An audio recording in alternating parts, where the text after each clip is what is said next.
All right, what's going on, you guys? Nick here with Nick Strength and Power. I've got a couple of interesting stories for you guys today. The first story that I've got for you guys today, we've got official confirmation from Ruff Diesel himself. Terrence Ruffin is not doing the Arnold Classic 2023, which now is just 2 short months away. So he responds to a fan, Fabian Loves Rice, his comment on his Instagram and his latest post. Fabian says, "Father, are you going to compete in the Arnold Classic this year?" I don't know why he called him father, but he did.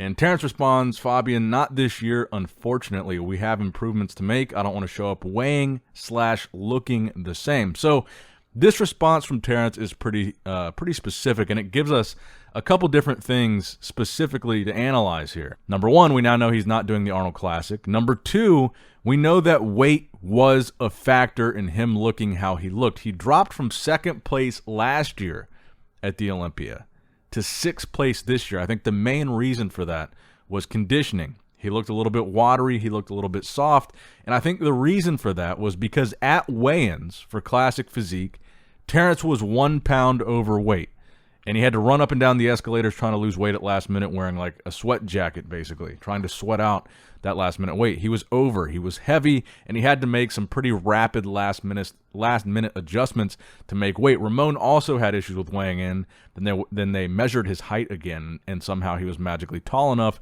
to be in the next weight category up, despite being in the same category the entire time he's been competing. Again, raising the question of if these weight limits in Classic Physique need to be adjusted. Are they problematic? Do they need to be gotten rid of altogether? Always an interesting discussion.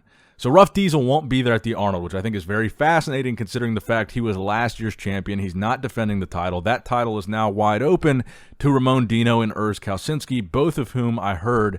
Well, Ramon confirmed this for sure. I haven't seen Urs confirm it yet, but I'm pretty sure both of them are doing it. Ramon's got to be the favorite after his runner-up finish at this year's Classic Physique Olympia.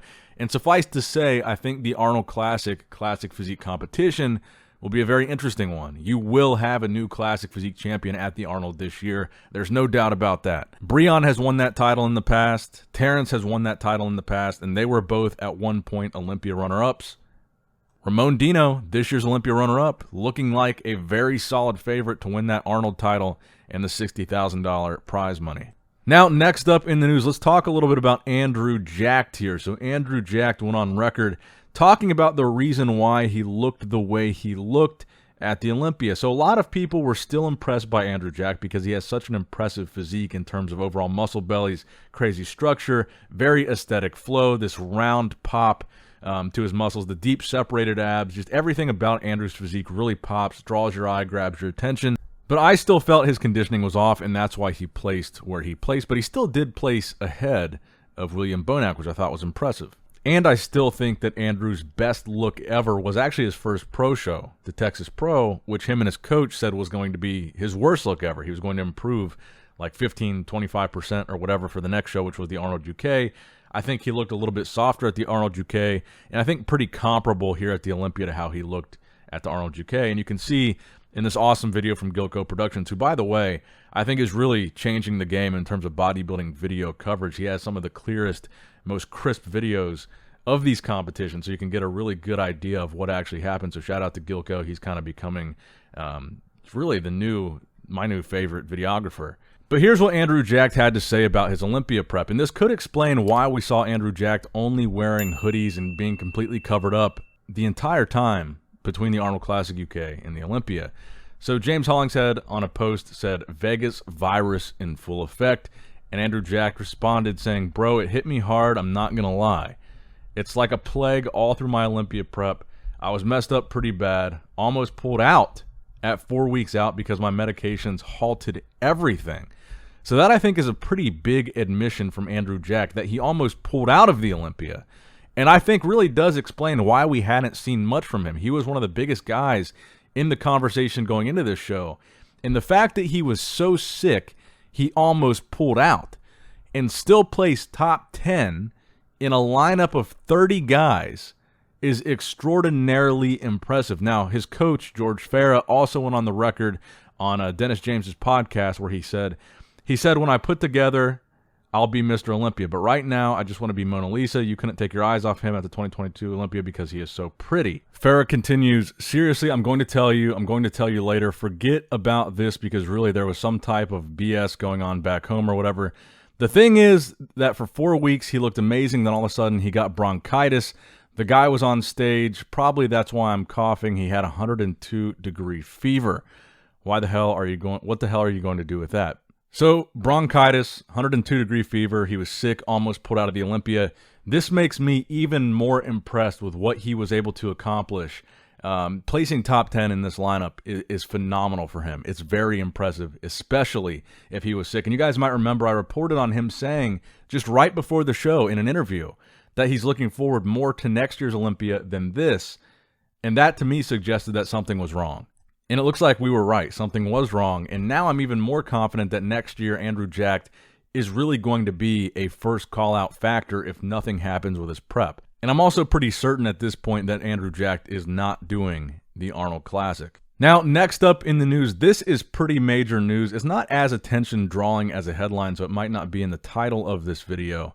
But the Olympia for 2023 is changing its qualification system after a record-setting competitor attendance at this year's Olympia. As you guys saw, every division had a plethora of competitors. All the lists were super long. Classic Physique had like 60 guys. Some of the women's divisions had over 60 people competing. Men's open bodybuilding had like 36 qualified, 30 showed up. Very deep lineups, lots of competitors. Very, very long show, I think, was one of the main takeaways. Now, the important part about this announcement is specifically that there will be no points qualifications at any of these divisions. So I think that takes away only 3 competitors from the Olympia, which is still progress because only the top 3 in point standings qualify. So what this says is, here's how you qualify for next year's Olympia. The top 5 from the 2022 Mr. Olympia, referring to men's open bodybuilding. The top 3 from all other divisions, which I would assume includes Classic Physique, Men's Physique, 212. And then the third and final way is the winner of each contest held during the qualification period. So we're not doing points this year, which I really think could turn out to be a fascinating adjustment. Maybe less people show up to some of these shows if they're not battling for points. And I do think the goal in this change is to reduce the depth of field because I think there were too many competitors, to be completely honest. Across the board, the show was too long. 6 hours pretty much for both the Friday and Saturday shows. 6 hours each, 12 hours of total competition. Very long show. I think the main reason for that was the number of competitors. And while I feel like in some divisions you might want a lot of competitors, so you've got a lot going on in your favorite division, and you get to watch for longer, overall it makes for an almost unwatchable show. And then you've got the main event, the men's open bodybuilders, waiting backstage for like 6 hours before they even go on and do their prejudging, which I think could have messed up a lot of guys' looks. So my opinion on this, overall, good thing. I think this is what was needed here. This was the right decision, in a slight reduction, I think, in the overall competitor list, maybe more so in the other divisions. Now, the final story that I've got for you guys today, I just saw this, and it was posted a while ago because Hadi Choopan was clapping back in the comments, specifically Rich Gaspari's post. You guys might have seen there's been a lot of criticism of the men's open guys from some of the older era guys, specifically criticism of their conditioning.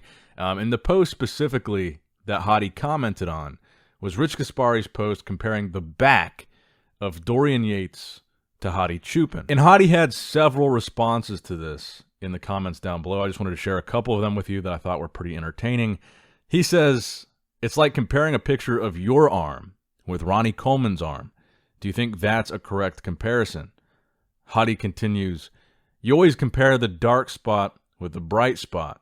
Let's compare the bright spot with the bright spot. And then Hadi ends it with, compare the colors, the light, the quality of the cameras, and then the other view. Be professional, Mr. Gaspari.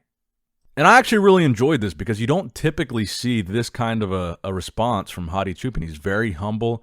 He's very reserved. And I think this must have gotten under his skin for him to respond like this.